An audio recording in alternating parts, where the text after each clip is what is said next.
Hi everyone, it's Analisa from Strip-Tweeze. Today we're going to be doing an underarm wax using Purple Seduction from Sexy Smooth Wax. This is a vegan synthetic wax, so it's perfect for your clients with even the most sensitive skin.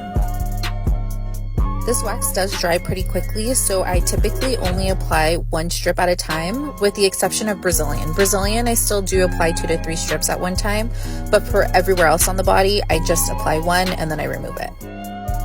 Now with that being said, I do feel like this wax performs better in an environment that isn't super cold. So when I'm using this wax, I make sure that I turn off the fan in my room. If your room is colder, then the wax strips are going to set faster, and if they set too fast, then that'll lead to cracking or breaking. My personal favorite areas of the body to use Purple Seduction are underarms as well as Brazilians. It's really great at getting out thick, coarse hair, as you guys can definitely see from the video. Thank you again to Sexy Smooth Wax for sending me their Purple Seduction. I've really been enjoying using it this last month.